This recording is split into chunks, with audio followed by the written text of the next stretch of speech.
Bismillahirrahmanirrahim. Assalamualaikum warahmatullahi wabarakatuh. Alhamdulillahirabbil alamin. Salatu wassalamu ala sayyidina Muhammadin wa ala alihi wa ashabihi Rasulillahi ajma'in.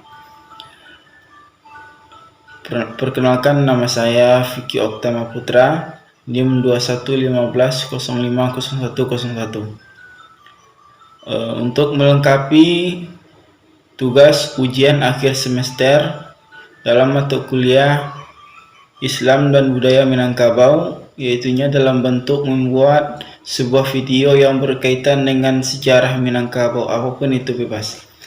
Nah, di sini saya ingin mengangkat suatu sejarah, yaitunya pergulatan intelektual yang terjadi di Minangkabau antara kaum tua dengan kaum muda. Yang pertama itu saya ingin membahasnya terlebih dahulu dari dua fase tahap pembaharuan di Minangkabau ini.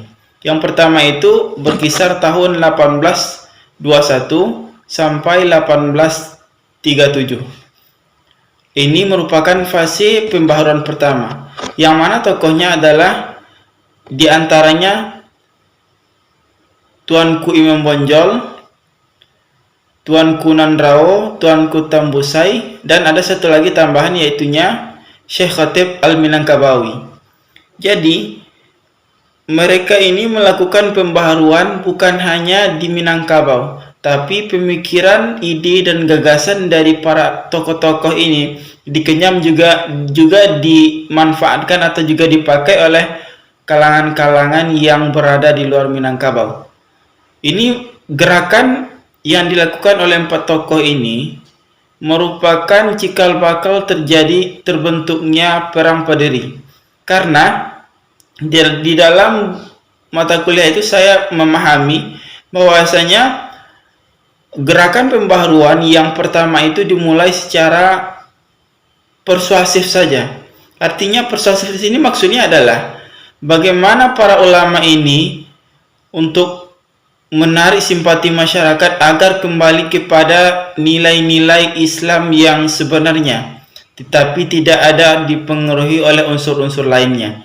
Ini yang pertama. Kemudian yang kedua, gerakan pembaharuan yang dimulai oleh empat tokoh ini, Tuanku Imam Bonjol dan kawan-kawannya, masuk ke tahap kedua, yaitunya di tangan Tuanku Nantuo. Kemudian di situ ada dan juga signifikannya itu didorong oleh datangnya Haji Miskin, Haji Piobang, dan Haji Sumani. Itu mereka berasal dari Makkah.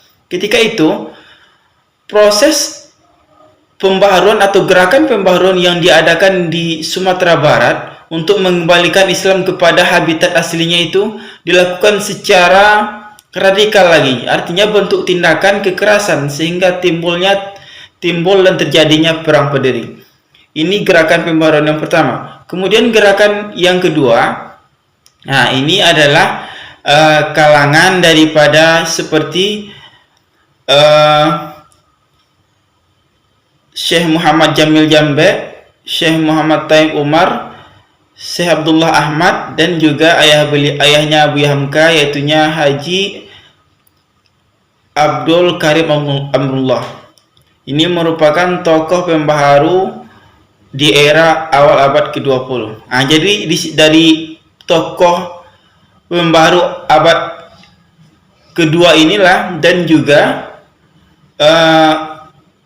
pemikiran-pemikiran dari kaum tua nantinya yang akan saya bahas di dalam video ini. Yang pertama itu dari kaum tua, dari kaum muda.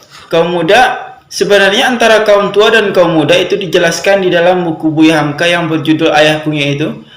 Ini bukan diberi nama, ini disematkan oleh pihak-pihak kolonialisme, yaitunya Belanda, untuk mempropaganda antara masyarakat. Mereka mengatakan kaum tua sebagai kaum yang stagnan, status quo atau pragmatis. Mereka terlalu tidak mempergunakan akal mereka secara maksimal. Kemudian Belanda menyebut kaum muda selaku kaum yang modernis, artinya ingin memperbaharui pemikiran gerakan Islam yang terdapat di Minangkabau.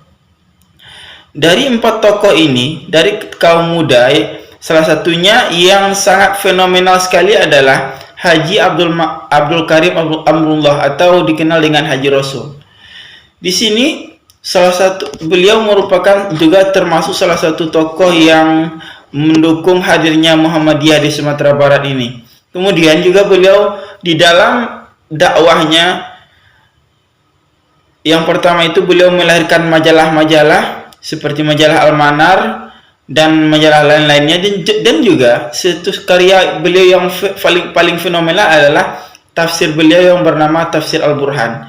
Nah, di dalam Tafsir Al-Burhan ini merupakan disinilah terjadinya pergolakan intelektual antara kaum muda dengan kaum tua, yang mana Haji Rasul ini di dalam tafsirnya tersebut atau Al-Burhan itu secara signifikan mengatakan kaum adat atau kaum tua ini, mereka itu sebagai kaum yang bodoh, tidak tahu apa-apa sehingga melakukan apa saja yang ingin dikehendakinya. Dan juga sempat juga beliau itu mengkafirkan atau hal-hal yang lain yang tidak patut diucapkan oleh seorang intelektual. Kemudian juga kaum muda, kaum tua, yaitu diantaranya adalah Syekh Sulaiman Ar-Rasuli, Syekh Muhammad Jamil Jaho, dan juga tokoh-tokoh lainnya. Yang paling fenomenal adalah Syekh Sulaiman Ar-Rasuli yang menjadi topik pembahasan kita. Untuk merespon pendapat yang dilontarkan di dalam Tafsir Al-Burhan ataupun untuk menanggapinya itu, beliau mengarang suatu kitab tafsir yaitunya bernama Al-Qaulul Bayan. Tapi kalau seandainya kita lihat dari sosiohistoris latar belakang sehingga timbulnya kedua tafsir tersebut, bukan dilatar belakangi oleh adanya konflik-konflik tersebut, tapi memang murni pure permintaan masyarakat. Tapi tidak dipungkiri di dalam pembahasannya itu, terutama tafsir Al-Qaulul Bayan, di akhirnya, di penutupnya itu dijelaskan beliau itu menanggapi pendapat-pendapat yang dilontarkan oleh Haji Rasul untuk kaum-kaum tua, seperti bahwasanya kita di dalam itu tertulis kita tidak boleh terlalu kritis terhadap sesuatu, sehingga apa yang tidak kita ketahui itu dapat, apabila kita kritisi itu akan menyalahi sesuatu yang sudah ada. Jadi kalau dilihat antara kaum muda dengan kaum tua ini, dialektika yang terjadinya itu memang sangat signifikan sampai pada saat sekarang ini terbentuknya beberapa ormas-ormas, itu seperti Muhammadiyah yang ada di Sumatera Barat ini juga tidak lepas dari dukungan adanya Haji Rasul dan juga tokoh-tokoh yang lainnya. Tapi yang paling fenomenal membawa Muhammadiyah ke Sumatera Barat adalah minantu dari Haji Rasul, yaitunya Ahmad Said Khatib Mansur. Nah, kemudian dari kalangan kaum tua lahirlah Tarbiyah Islamiyah atau MTI asalnya.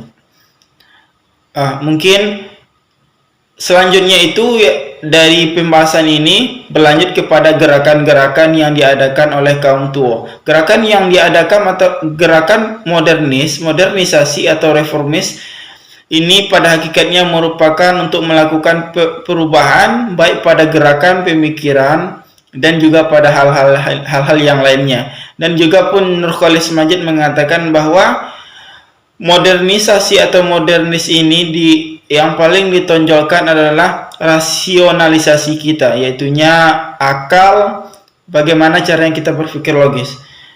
Jadi di sini salah satu bentuk kontribusi kaum muda adalah yang pertama melahirkan madrasah, yang sebelumnya itu sistem yang dikenal di Minangkabau hanyalah sistem surau dalam belajarnya itu, tetapi kaum muda dengan semangat pembaharuannya itu mereka melahirkan madrasah-madrasah dan juga merubah tatanan ekonomi dan juga berusaha menghilangkan khurafat-khurafat yang terdapat di Minangkabau ini. Itulah salah satu misi dari kaum muda.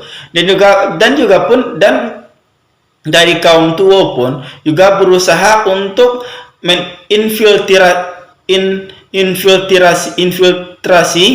dari apa yang dilakukan oleh kaum muda, yaitunya seperti mengadakan tarbiyah Islamiyah yang sebelumnya surau menjadi tarbiyah Islamiyah dengan mencipta apa yang sudah dilakukan oleh kaum muda dan juga hal-hal yang lainnya. Mungkin bukti-bukti yang lebih konkretnya itu dapat kita temui di dalam kehidupan kita sehari-hari.